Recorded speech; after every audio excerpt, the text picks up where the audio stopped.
a pulse, the persistence of a passion, a beautiful mess, seeing the future in someone else's eyes, stories that will last forever, moments we'd like to forget, believing we're crazy enough to do anything. No matter how we define this amazing thing called life, it should never be lived in the uncertainty of illness. That's why, at Meridian, we search for innovative ways to find life-saving answers. We are scientists, advocates, and thinkers. We live to learn, to grow, to improve the lives of others. Whatever our answers bring, we won't be afraid, because life deserves a chance to succeed. Life deserves to be diagnosed.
Good morning, everyone. Good morning to our attendees directly from Guyana, also Curacao, and our vendor, Meridian. My name is Tishani the Wind, and on behalf of LabKnowledge Foundation, I want to give you a warm welcome on our continual education platform. This webinar is brought to you by LabKnowledge Foundation, PharmInPax, and Meridian Bioscience. Today, we'll be giving support to St. Joseph Mercy Hospital with a team of automated malaria testing, and we will have Mr. Nolan, who will share more with us about the malaria testing trial that has been going on in his lab. And he will also introduce to us our special guest speaker, Mrs. Frances Esteve, whom will be presenting to us the topic for today. Before we start, we have some instructions for a smooth and active participation during this webinar. To share your question with the guest speaker, you can make use of the chat box on the right side. and we will make sure to share them with Miss Frances Esteve. Before I pass the word to Mr. Nolan, let me just share a short summary of the biography of Mrs. Frances Esteve. Mrs. Esteve graduated with a Bachelor in Biological Science from the University of Cincinnati, Ohio.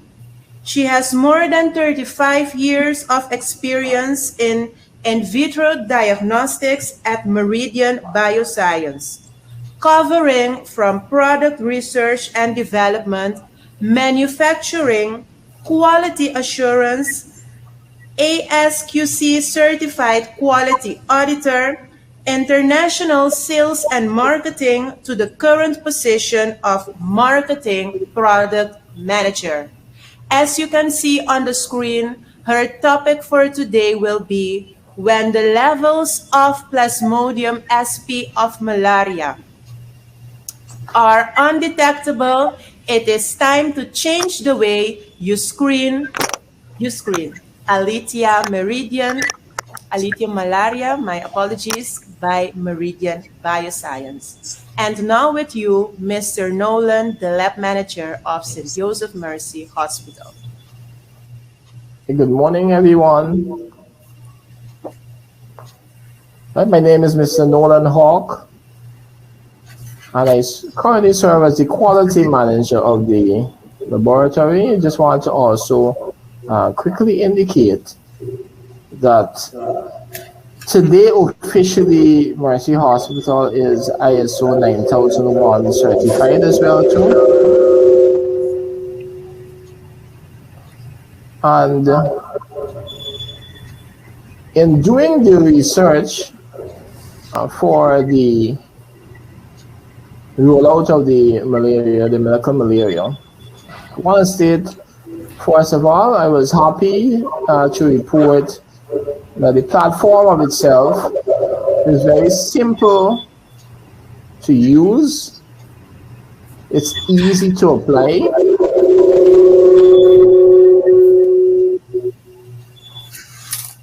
And what was observed or in the study also was the fact that we are able to test all our negative samples, and all our negative samples were negative using the equipment. When we first spoke about this equipment, we were questioning whether it has the ability to identify parasites in terms of species specific. However, the tool that comes along with the equipment in my study shows that it works well as a screening. It's a screening tool, very, very effective screening tool, because what we looked at as well too would have been for positives. We would have had parasitemia or levels of 480 parasites per microliter of blood, easily identifiable. We were able to have samples that would have had the presence of gametocytes. Those positives were revealed very quickly. But there was one particular case where the parasitemia was below 16 microliters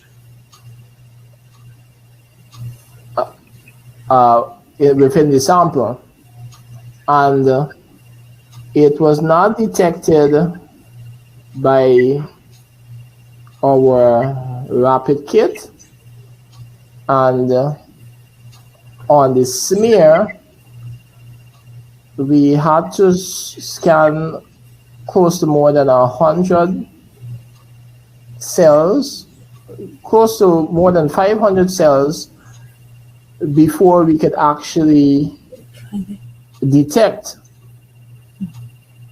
organism. So in my conclusion, in looking at the equipment of itself, for cases where the parasitemia is extremely low, it helps significantly to assist those type of situations. For cases where the parasitemia is high, there's no issue there, as it goes with the other methods. But if you're going to detect below 16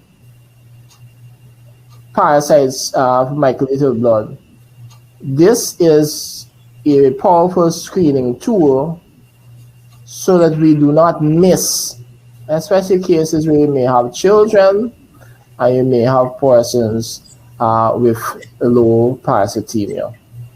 So that is my simple presentation today, and I want to quickly now hand you over to Ms. Frances, who is a technical person who is qualified in the quality management system as well too, and she will be able to take it from here and guide you through any questions related to the technology. So I want to thank you again for listening to me.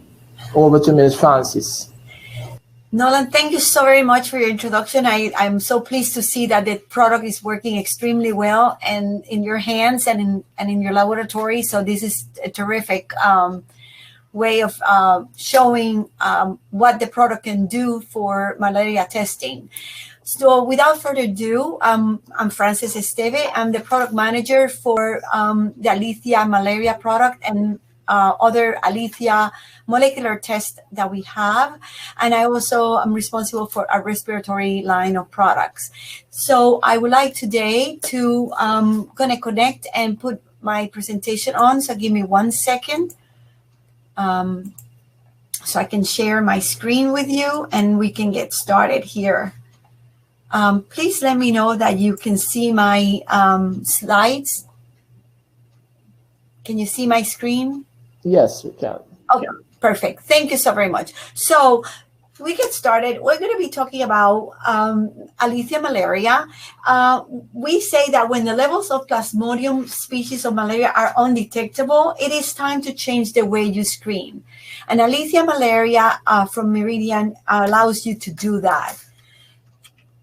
In general, just so that you know, Meridian has multiple platforms, and today we're going to be focusing on the Alethia platform, which is where the malaria test is. Alethia is a molecular test that is based on what is called LAMP technology. And LAMP is a loop-mediated isothermal amplification, meaning that the reactions and the process of the molecular test all happens at one temperature and allows us to have results in a fairly quick manner. And so in less than an hour, you can have results from a LAMP technology. In general, we have multiple tests under this platform. We have a C. difficile test for Clostridium difficile. We have strep group B strep for pregnant women, HSV 1 and 2. We have group A strep, Mycoplasma pneumoniae, Bordetella pertussis, congenital CMV. We also have a chlamydia gonorrhea test, and then also the malaria test. And we say, why molecular and why Alethia? So we believe that we have a higher sensitivity than culture and microscopy, faster in time than culture, because culture many times takes days and weeks. Definitely dependable results, adaptable to any laboratory with flexible workflow. And the nice thing about LAMP technology and the Alethia platform is that it does not require a highly specialized molecular laboratory. This test can be run just about in any lab out there. So it makes it very flexible. It allows for the lab to have a lot of ease of use, if you will. And we believe it's economic and time and labor savings. So Today, let's talk a bit more about malaria, the disease itself. And as you all know, it's a life-threatening mosquito-borne infection that belongs to the Plasmodium species. There's about 3.2 billion people can be affected with malaria. Almost half the world can be affected with malaria at any time. And we know that young children, pregnant women, and travelers from malaria-free areas are really particularly vulnerable because they have no defense built or any immunity built, like people who live in endemic areas. They tend to build certain level of immunity, but people who are not from those areas are definitely at a higher risk. As a matter of fact, from 2019, there is estimated roughly 229 million malaria cases, of which 409,000 have died. Now, this 409,000 is actually slightly lower number than what was stipulated in about 2015, when the cases were about 229,000. So there's been an improvement from preventing death from malaria.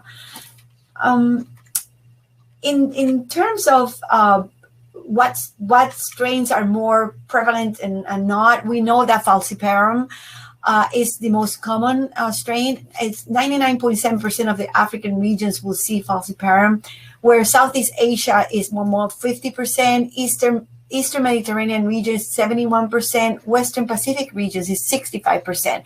But vivax, on the other hand, 53% in Southeast Asia region and 75% regions of the Americas. So you may see more higher number of vivax in your region than actually falciparum, but both are extremely well seen. The other strains are less popular, like malaria and ovale, and Knowlesi is seen more in animals and that not as much in humans, but more it's an animal associated strain.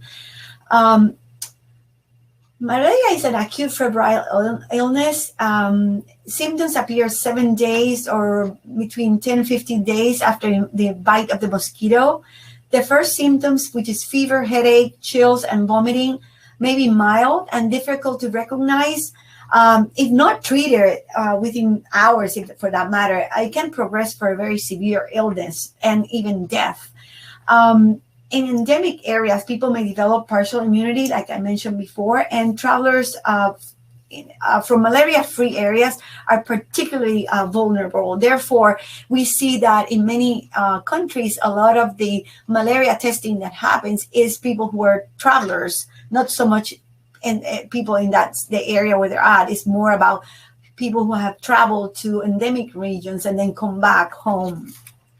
So having a very sensitive test makes sense because those people tend to have very low parasitemia, and I'll show more information about that here shortly.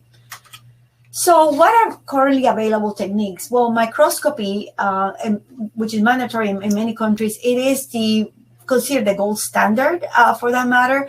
It tends to be inexpensive, and then that's relative because you don't need a whole lot, but the time and labor that it takes to do a microscopy or a read of a microscope slide, it's pretty intensive, and you do require a very high level of skill and expertise to get the best results possible. So sometimes the sensitivity of a microscopy is dependent on the technique of the person that is running the test. So the association here is that mostly you were going to have about, best case, about 100 parasites per microliter at best. Rapid tests are fairly common and widely used. Unfortunately, they tend to have a lower analytical sensitivity, and some brands may have issues with specificity. So it is not recommended that they be used as a standalone test. Many times it's used for confirmation of certain strains because some of these rapid tests can differentiate species. So if you have a positive test, sometimes they use those to be able to tell what species it may be. Now, molecular tests are going to be highly sensitive. Now, you have PCR, and you're going to have LAMP. In the case of PCR, that tends to be a little more labor intensive, more time consuming. You do require a laboratory that is PCR specific, and you're going to have need lab technicians that are highly specialized in running a PCR test. In the case of LAMP, which is also a molecular test, it is a much simpler, quicker, more easy to run type of test.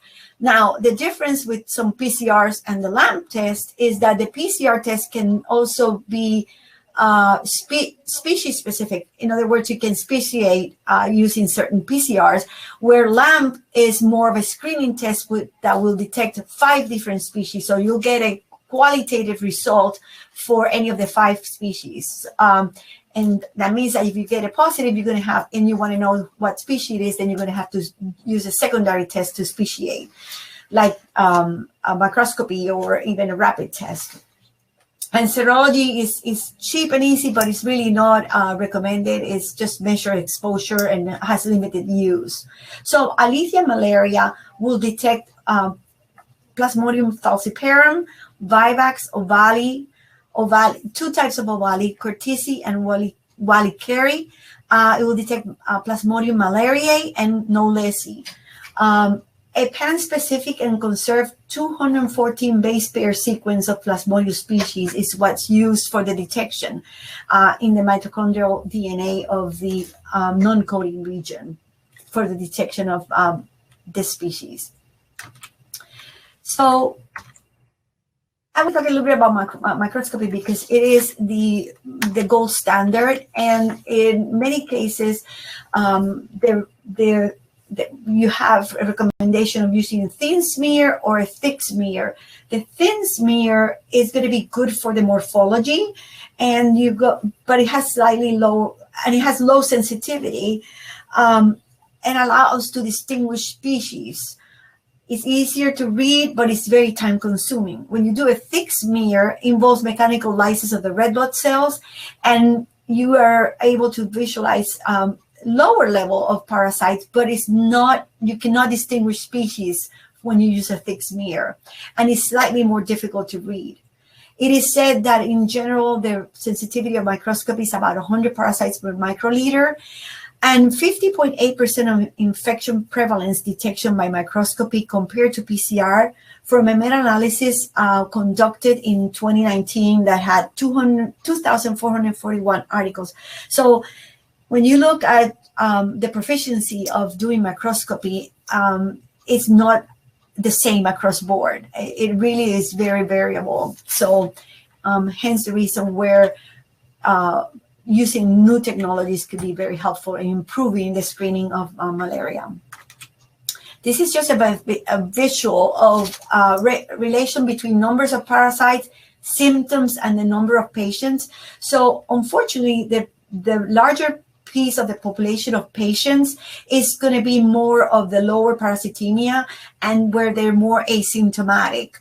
The fewer patients are the ones who are going to have the symptoms, the fever, and they're going to have a higher level of parasitemia. But if we look at the diagnostic method and the relative sensitivity, you'll see that microscopy are going to detect those smaller group, which has a higher parasitemia, where LAMP or PCR are really going to be good in detecting no matter if they have low or high level of parasites. And it provides high precision use of the diagnosis for the use of diagnosis of malaria.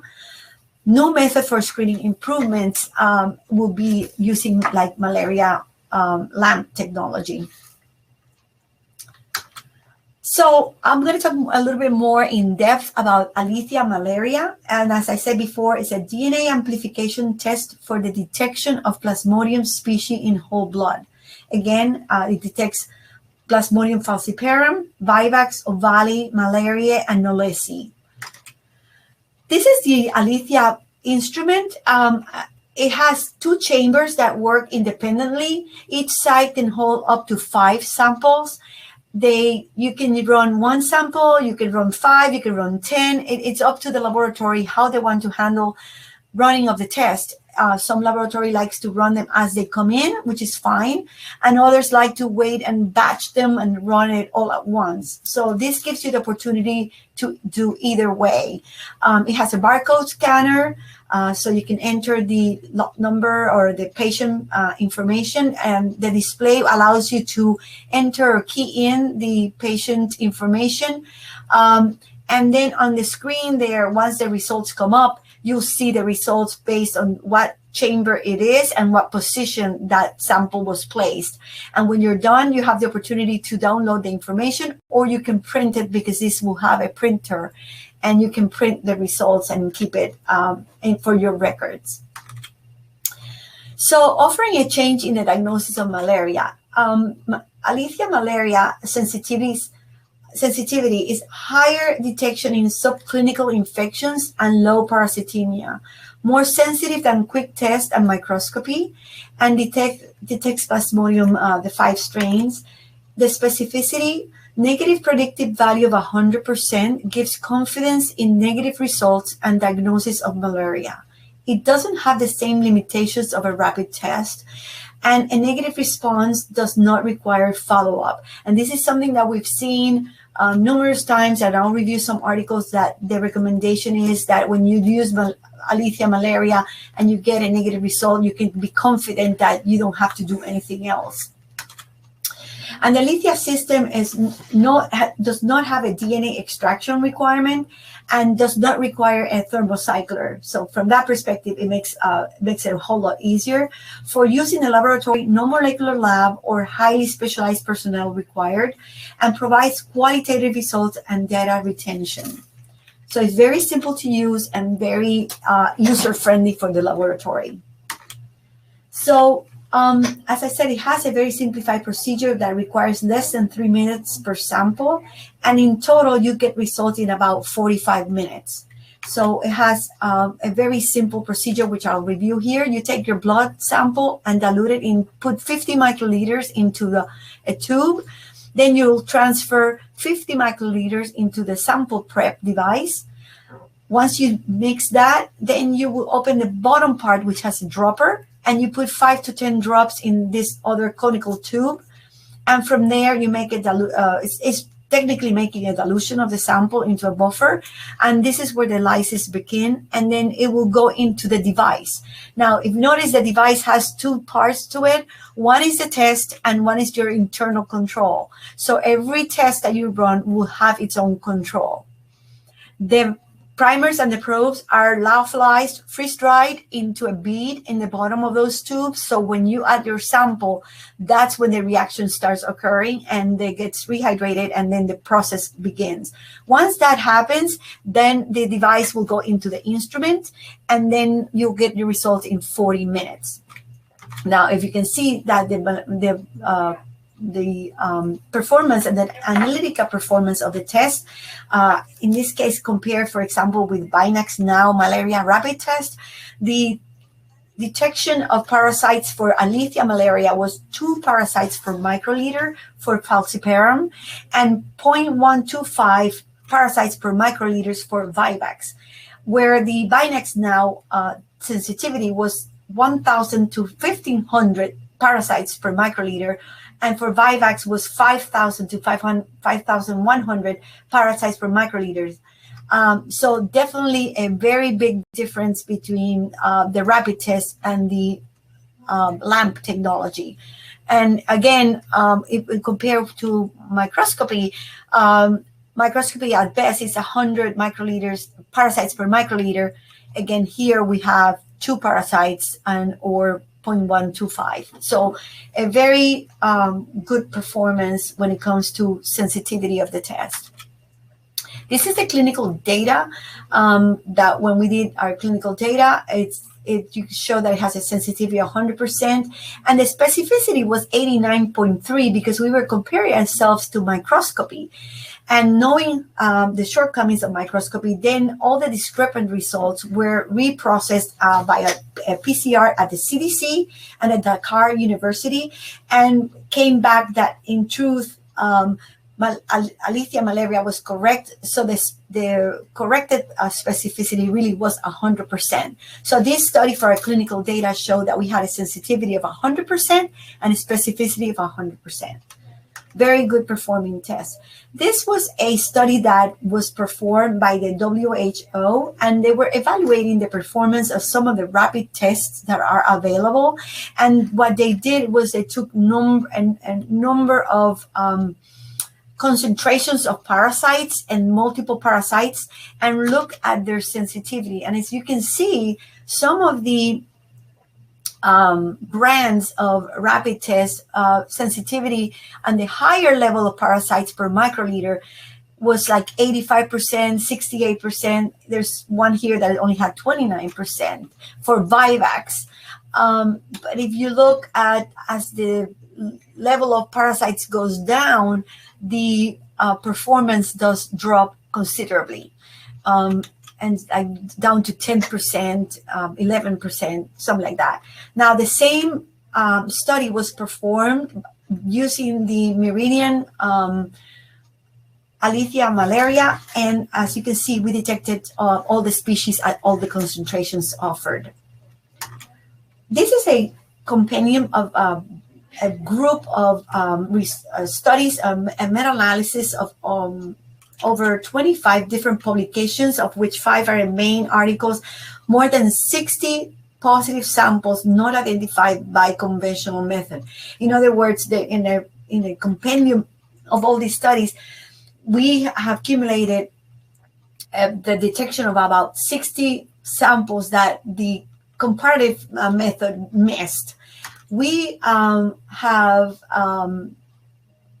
had some results that says that from a couple of articles that says that Alethia Malaria ruled out malaria without the need of follow-up testing. Another article says improved cost effectiveness of malaria diagnostics through improved lab efficiency, and I'll talk more about that here in a minute. Save time by reducing technician and pathology burden of review of slides. This is a big issue with many laboratories because they don't have the time and they don't have the expertise at times. And in general, the summary of all these articles, it's more than 5,295 unique samples, and the sensitivity versus microscopy was 99.6%, and this sensitivity versus PCR was 97.2%, and the analytical sensitivity was 2 parasites per microliter. Total turnaround time for the run is about 45 minutes in total. So there is a very solid number of studies that shows that the performance of this test is very reliable. A couple of studies are very interesting in that they have come out and created a new algorithm for diagnostic testing, suggesting that this algorithm will be adapted if this test can be added to their laboratory. And a negative result with Alethia allows to exclude malaria, so no further test is required. And what they're saying is you run the a thin smear, you run the LAMP technology, Alethia Malaria. If it's negative, you're done. You don't have to do anything else. But if it's positive, then you can do additional testing to then identify what species it is and confirm the results. In 2 different independent studies, they suggest the same thing. This is a study that was done in France, and they compare thin smear, thick smear, LAMP technology, and they also had rapid tests. And LAMP had a sensitivity of 97.3%, which was the best sensitivity of the group. And when you combine a rapid test, thin smear, and LAMP, you can get 100% sensitivity. But important here is that the conclusion, it says that in non-endemic countries, the currently recommended microscopy-based strategies seem unsatisfactory for malaria diagnosis, considering rapid test and LAMP performance, 2 rapid and sensitive assays that require limited training. It's very important to understand that the ease of use of this test and its performance, it definitely lends itself to be the type of technology that can be adopted and improve your outcome in your laboratory. Another statement in their conclusion was that new guidelines published by the French Infectious Disease Society recommend the use of concentration technique or LAMP technology first, followed by thin smear if positive. So again, a good endorsement to the fact that this is a test that is important for the laboratory. In the Journal of American Journal of Pathology, there was a study that was published and in 2020, and the important piece here is that this is a hospital that it was in a non-endemic area, and it is a regional lab in Canada, and they were very much in need of something that would be more user-friendly and easier on the technology. So the key points of these studies is that LAMP was successfully implemented in multi-center laboratories in the areas of non-endemic malaria. The robust performance of the test and its high sensitivity compared to PCR suggests that LAMP-based sifting can replace screening with microscopy. Algorithms that incorporate frontline LAMP-based malaria screening can lead to significant reduction in clinical laboratory workload without sacrificing response time or diagnostic sensitivity. Actually, once this test was implemented, the use of microscopy and the rapid test declined substantially, 90% and 46% respectively. So again, this is showing how effective this type of test can be in the laboratory. And this is the most recent publication. This was published this year in ECCMID. And this study compared Alethia to microscopy. And of course, it was 100% sensitive and specific, where the rapid test was only 80% sensitive. But additionally, they did something that was off our procedure, our claim in our package insert, but they did some additional testing where they look at 14 positive patients that had already received treatment. Normally, our indication is for the diagnosis of malaria before any treatment is given, but they were curious to see how the test behaved and what happens once the patients were given treatment. And so they tested 14 positive patients that already have received treatment. And in that case, microscopy only was able to detect 2 of them, while Alethia was able to detect 18 out of the 14 patients that had received treatment. So it is an interesting piece of information there. But as you can see, the performance overall was very good. And I just want to give a little highlight of other publications that have very interesting notes to them. Nature magazine had a study that was published, and it says that the evaluation results demonstrate cases missed by microscopy and rapid tests are detected at Alethia Malaria. In this other study that was presented at a malaria meeting, it says it's 100% negative predictive value makes it the perfect screening assay for malaria diagnosis. In this other study that was presented at ECCMID several years back, rapid test overall sensitivity was 83.6 and only 43.8 for non-falciparum. And Alethia Malaria detected 100%. And last but not least, full agreement with nested PCR, which is considered the gold standard with all Plasmodium species, reactive with all life cycles stages. As we all know that the virus, the parasite goes through different phases, and it will detect all life cycle stages of the parasite. And detected malaria in a patient before microscopy becoming positive eventually. This was a case of a patient that had symptoms, was tested, it was negative, they sent him away. We knew that Alethia Malaria was positive, the patient went away, the symptoms continued, came back, Alethia Malaria was positive again, and then microscopy was positive. So they were able to confirm that the patient did have malaria. So it's a very interesting case. So in summary, I want to say that Meridian with Alethia platform covers a wide range of infectious disease, and Alethia Malaria is your new test for the screening of malaria illness. And I'll answer any questions. Thank you for your attention, and we're happy to answer any questions you may have.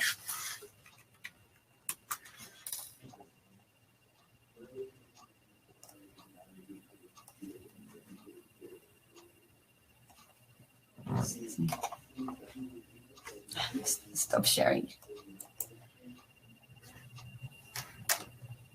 Do we have any questions? Yes, Frances, Yes. thank you for your wonderful presentation. I have a question. Yes. I will start with the question, and we will see if the public have more questions. Since we know in Guyana there is an incidence of 18,000 cases per year, that was the statistic from 2019.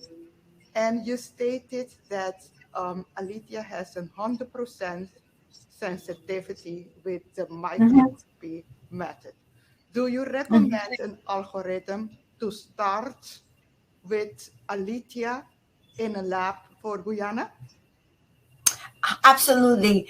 Absolutely. I would think that in an area that is non-endemic in a way, a screening with the most sensitive test is the best way to go.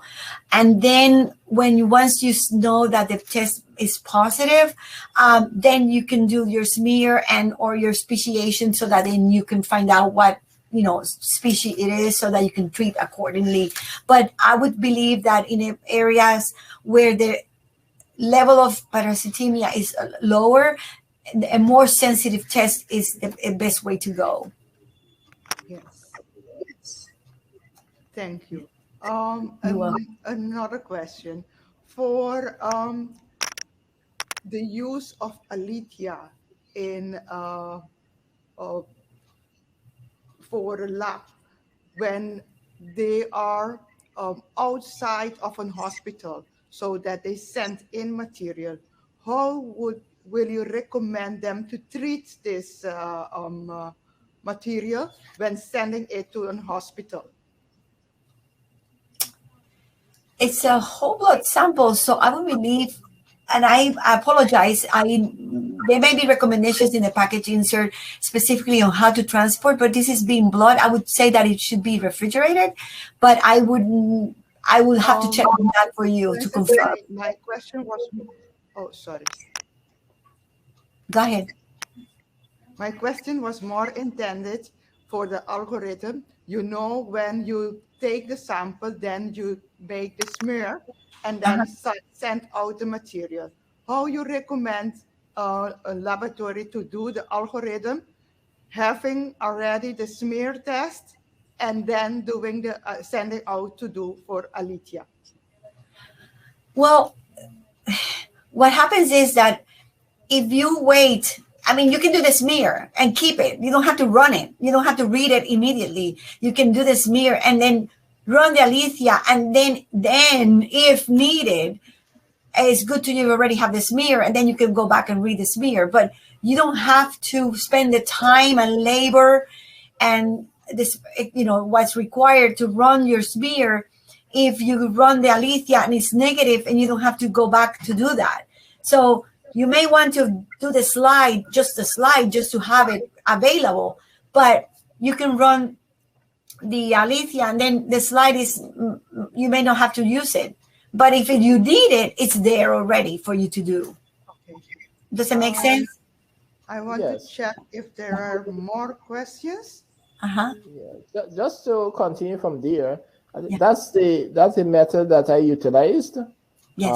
For every time we do the Alethia, I would make a smear. So we would have a smear for all the negatives, and we have smears for all the positives, and we keep it in a smear box. So just in case you want to do a cross-reference, you have the smears that are there already.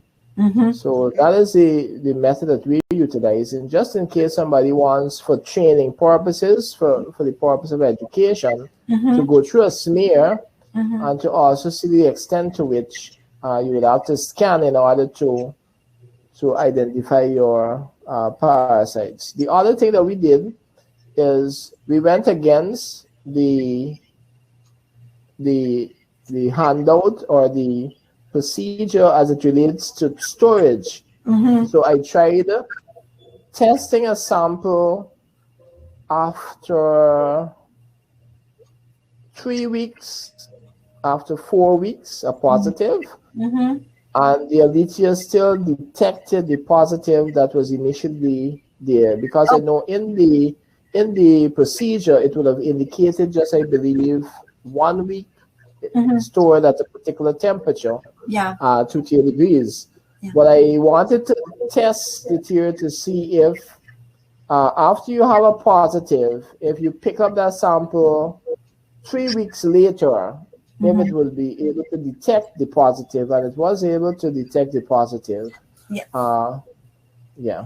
What happens is, in terms of the time for how long a sample can be kept, in many occasions, we know that the sample can stay stable longer than we indicate in the package insert. What happens is that we're restricted by the FDA, and sometimes you have to have additional data and so on and so forth to be able to make that claim, and we sometimes don't have that. But we know that in many instances, definitely the sample will stay stable, especially a blood sample that's so stable, especially kept refrigerator or frozen. And so I'm not surprised what you're saying, that's being true.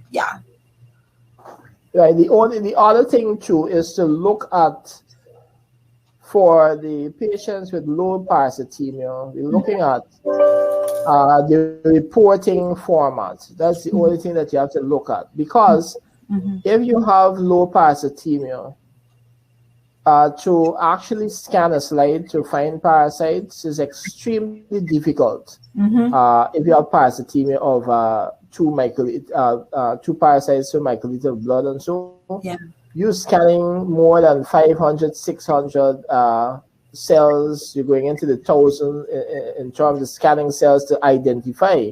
You may not even see any cells, any parasites coming out from your smear either. So it's just the only thing, how do you report that output? Do you just report that it's positive by Alethia?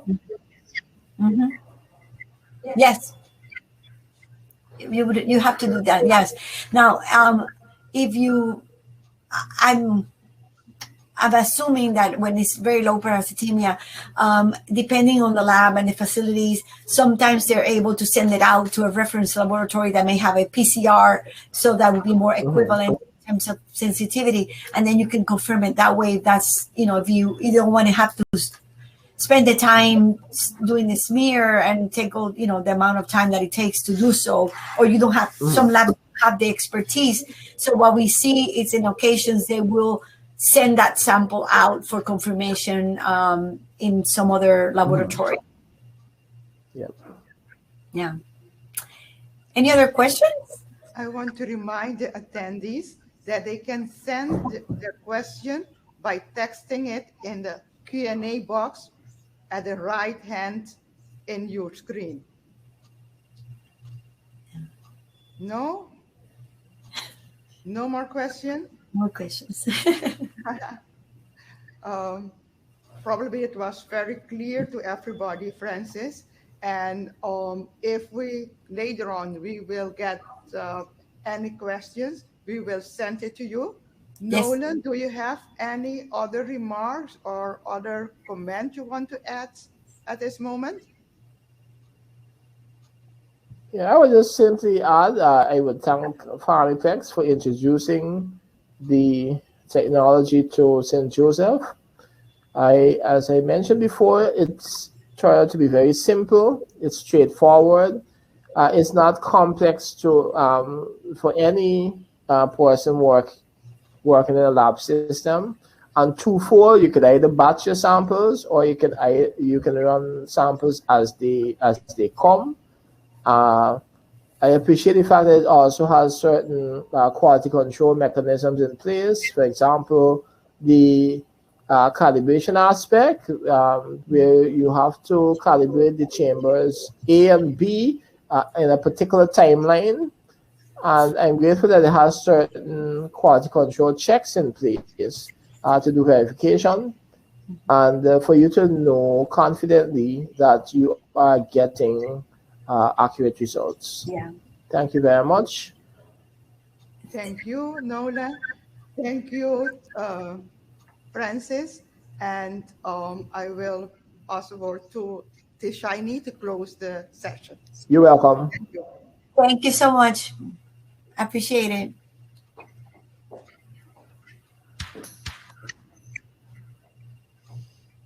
Yes. If you have enjoyed this webinar as we have done here in our studio, I would kindly ask you to write in the chat box, thank you to our guest speaker and also to our host, Mr. Nolan. It is a pleasure always here for us at LabKnowledge Foundation to give continual education support to the laboratories in the region of Caribbean. So we will continue on this journey with Mr. Nolan, especially St. Joseph Mercy Hospital, as they will go on their journey to the automation of the malaria testing in Guyana. To the ones who have registered to this webinar and also who are here as an attendee, we would like to share with you that in 48 hours, our webinar GEM platform will send you an email with the replay link so that you can rewatch this webinar during your free time to take some notes if you have missed some of the information that Ms. Frances has shared with us this morning. So keep an eye in your inbox, especially in your junk mail, so you can watch the replay of this webinar. Thank you and have a nice day. Bye. Thank you. Thank you very much. Thank you. Bye.